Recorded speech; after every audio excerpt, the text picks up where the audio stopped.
welcome to the Double Dribble Podcast, episode 4 of the off-season recap with Jacob and Ray. We are doing the Oklahoma City Thunder, the 14th seed in the West. Full of possibilities, full of interesting things. Yeah, they have every draft pick, like, what seems like, yeah. But they have literally one player who is going into restricted free agency this season. Which is Melvin Frazier. And he's kind of irrelevant, no offense. Yes, I know, you're very relevant, no. I don't really know who that is. And I don't think Jacob does either. So, that's all. Otherwise... Yeah, they basically have next year, they have they have like 6 players who aren't going into free agency. So, next season, they have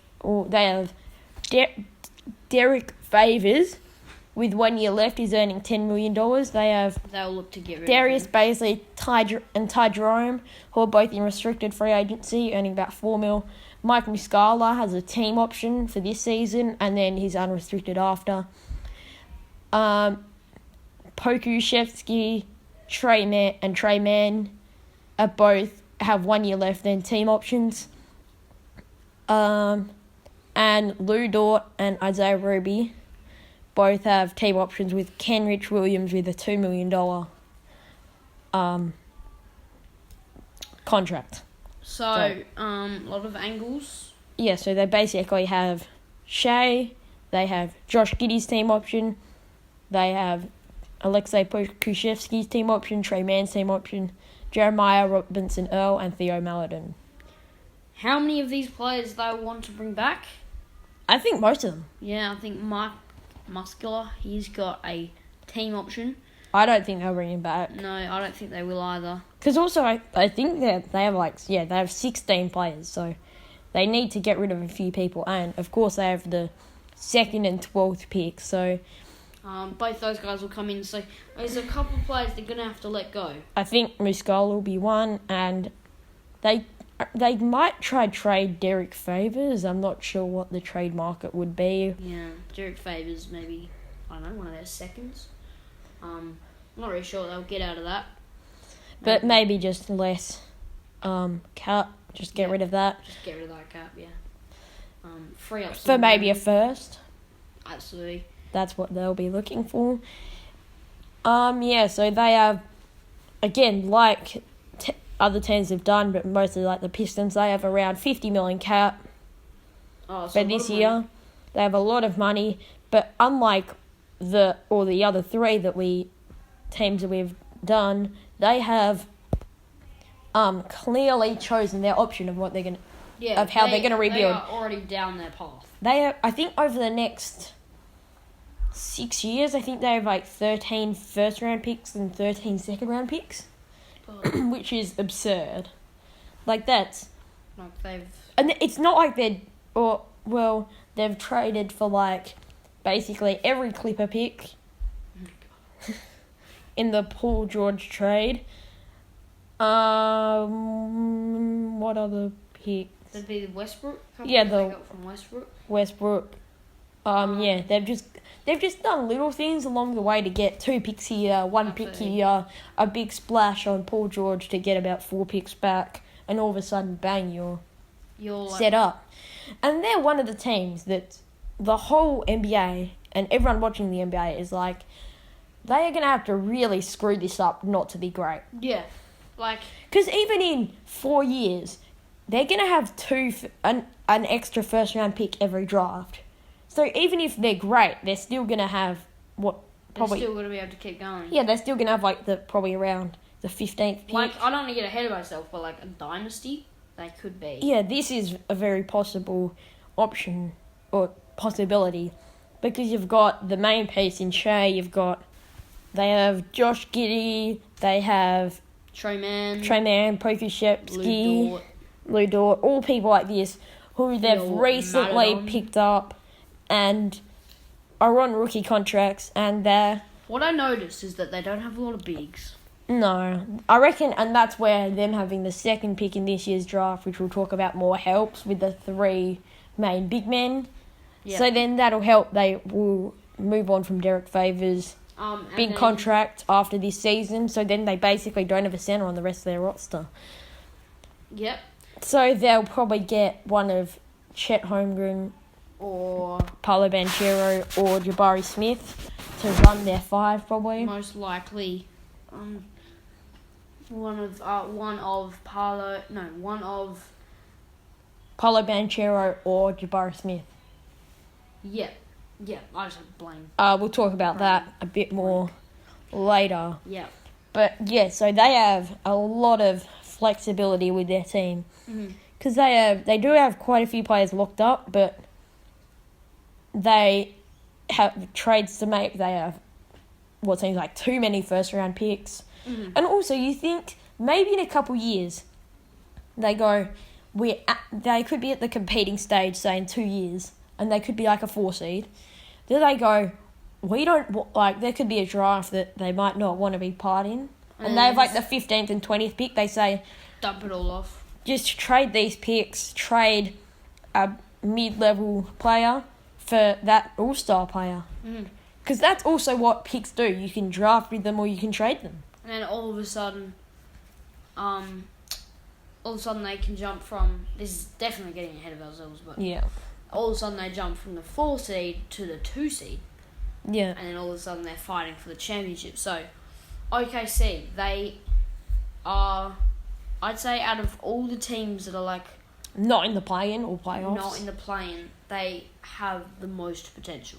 Yeah, definitely. From here. Because they just... The front office have done all the hard work. Yeah. It would be a shame to look in like 15 years and look back and be like, how did the Thunder manage to screw this up? Yeah. They'd have to really pull a Sacramento. I'm sorry, Sacramento. But they'd have to really pull a Sacramento in order to screw this one up. Yeah, but looking at the... Not free agency. Yeah, because they don't really have any free agents. They have, as we said, Melvin Frazier. And they have plenty of money. So if they want to go out and, maybe do something. Yeah, so the mock drafts and what we think will Jabari Smith, who is a 6'10" forward. He's a freshman. A freshman from Auburn. And yeah, he's got size, length. He's an elite scorer. A picture-perfect shot. At becoming an elite scorer. Describe him. And he's also versatile on defense. So he has that ability to become that two-way star. And then if you also look at Chet Holmgren, because just maybe, Jabari Smith. Chet Holmgren, his length and size make him an elite shot blocker on defense. But his skinny frame could hurt him against larger post players. He also has he was around a 40% 3-point shooter in college. They're all very similar. Again, I'm sorry that I'm using this word, but very similar unicorns. Yeah. But I think Chet's just that he's a couple inches bigger and is probably more of a shot blocker, but he is has a smaller frame or skinnier frame. And they also have we'll just look at Jabari Smith first, sorry. So he averaged 17 points, 7 rebounds, 2 assists in his first... 43% from the field. But the thing they'll be looking most at percentage-wise is the 42% from 3, which is incredible. Absolutely. So, Jabari Smith, so he is the number 1 option right now for OKC, but then obviously they have one more pick. Which is looking like it could be... The Aussie. Dyson Daniels, who was playing in the G League. He's grown men. He's sort of what seems like kind of, don't want to use this word, but typical Aussie in the NBA. Oh, yeah, I'm not really sure we're going to consider Ben Simmons an Aussie, but, he can Australia. Ben Simmons, pass first, bit of defense. He's a 6'6" guard forward who is an above-average passer. He loves to facilitate for his teammates, and is a lockdown defender. So, a lot like Josh Giddey, Ben Simmons. But the one thing you hope is that can he shoot much. Yeah. So he averaged 25% from 3.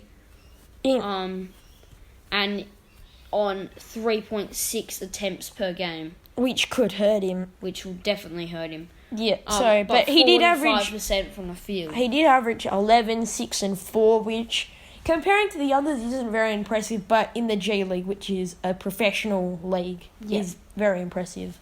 I think that in his first year, he won't make too many leaps from that G League. No. But then in his I reckon he would probably be aiming for something around that 11, 6 and 4. Definitely. I think sort of like Josh Giddey's sort of rookie season. That would be a good season for him. So Jabari Smith and Dyson Daniels are the two that OKC are currently, I think they're going to take. I think Jacob thinks the same. Yeah. Unless Chet Holmgren obviously is taken by Orlando. I feel like Chet Holmgren is kind of like the number 1 pick has moved out to. So I think if he isn't taken, and I think this is the case with all the picks for Chet Holmgren, if he isn't taken the pick before, I think the pick after will take him. Definitely. Yeah. Chet Holmgren, it's all he has is his length, but we talked about him in the Orlando one, so go check that one out. He should definitely go first. Yeah, he's like a 7-footer that shoots and blocks a lot of shots. That's basically his main aspect, but he's also like long. So, interesting one, OKC. And then the other one is trades. Yeah, trades. So, I guess so Derek Favors, we've already talked about that. Just little things as well. Darius like Bazley, Ty Jerome. They might trade some of these. Yeah, like you said, Darius Bazley, Ty Jerome, for other assets. Yeah, definitely. Or they could try, sort of like a level up sort of thing, like Darius Bazley and Ty Jerome for a bit better player. Yeah. So then you have the works of the team that they can be. So you could have like a bit more of a structure. Yeah. So then you can see, Shea Gilgeous-Alexander and this person, and Josh Giddey and this person are going to be the main players. Yeah. But then you need supporting cast. Yeah. And which they look like they could have, because it's hard to tell with younger players, but when you have a lot of younger players, it's easier to grow them into their role. Like Lou Dort's kind of been that defensive menace. Yeah, but I think that they will definitely look into trading Lou Dort. Yeah. Obviously you love him, but like he has a team option and then he's in unrestricted free agency. So they'll definitely take the team option for around $2 million. Mm-hmm. But after that, he's an unrestricted free agent, so he can leave to wherever he wants. Mm. Also, you kind of need to make moves because you can't keep drafting and keep getting these young assets. Yeah. Because, it doesn't work out because you're going to have too many players. And also, cap-wise, that's not going to work because young, good players are going to want more money. Yeah. And then eventually you're just going to be in a lot of cap debt. Eventually you do have to, instead of tanking, you have to make steps. And so that's what OKC will look to do in the coming years. And trades. Yeah, so I think Lou Dort, maybe Darius Bazley, Ty Jerome, and then also like Mike Muscala. Yeah. So Darius Bazley and Ty Jerome and Lou Dort would be the 3 younger players. Absolutely. And then Derek Favors and Mike Muscala, who are both older players they might want to move on from. So or they could decline Mike Muscala's $3.5 million team option. And just see him off.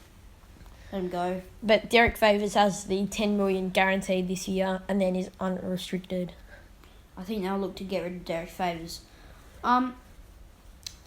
Is there much else to talk about with OKC? Well, it's not as... Well, it's, interesting, but their sort of team is kind of built. If you know what I mean. Yeah. They're going to keep going to the draft, getting players, making smaller moves until they're up to contending. I'd say one more year. Give them one more year. One to progress Giddey and... Their younger players. And then maybe make a push for maybe a higher playing team. And then the year after try to be like a 3-4 seed. Absolutely. And then go from there. In the coming years, if OKC don't make leaps, then it's a problem. It's disappointing, and it's a bit of an issue because they've got themselves set up where if they do go wrong, they have such a strong rebound in the draft. Yeah. That it looks almost impossible that they're not contending in a couple of years. Yeah, because also this offseason will be more draft, maybe make a couple small trades if they need. Yeah. Take the team options, and that's it because they don't really have any relevant free agents. Yeah. But the other thing is, are they looking to sign anybody with the around 50 mil or 60 mil of cap? No, not yet. Not yet? I think that they're just using it for the draft, and then when they do become that higher end playing team, that's when they pull some stuff in, pull some picks in. Because when you're a higher end playing team, all of a sudden your draft value is not as high. Yeah. You might not even be in the lottery. Yeah. And then you don't, and then all of a sudden you want to get rid of those picks that you saved up before. Yep. And then you pull them in with a couple of other players, and all of a sudden you've got an all-star. And that's when you make your jump to the 2 seed. I think kind of like we've been saying with the other teams. Yeah, because they could do some of the moves like we've been saying, how they could start, how some teams like the Warriors and Heat have done things like sign undrafted players to maintain their success. Smart moves. But I think they could begin doing that in the next couple seasons. Begin forming their identity and structure. Yeah, so then once they get to that level of contending, they have that mould of players to do what they want. And they have chemistry. So, it's interesting, but it's already kind of semi-formed, and that's why this one's not as long as I think we might have expected, because it's already pretty much set. Like, their mould is set. They just have to decorate it. I think next year they'll probably be a bit lower in the lottery. I reckon they'll be around the 8th pick. Somewhere around that. So, that's their goal. So I think they'll want to be around the 12, 13 I mean, it's kind of weird to say your goal is to be lower in the draft. But, it kind of just shows that you are moving up. Yeah. I reckon they want to be around the 12 seed.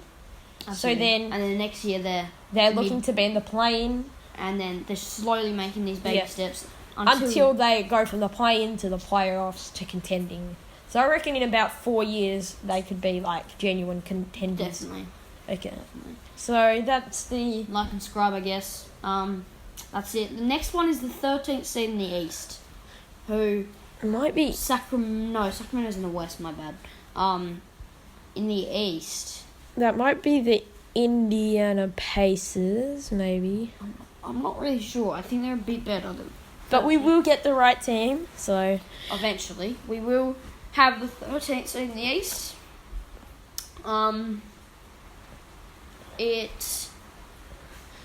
So just watch the other videos if you haven't.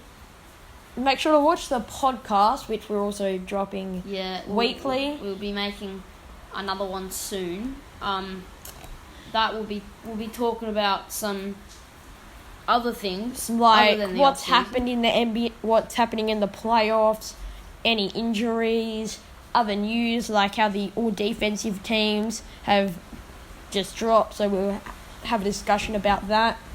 Yeah, and it is the Indiana Pacers. So next episode will be the Indiana Pacers, and then after that it will be the Portland Trailblazers. They dropped quite far actually. So Indiana Pacers, then Portland Trailblazers. Make sure you keep an ear out for them. Yeah, so just see you next time.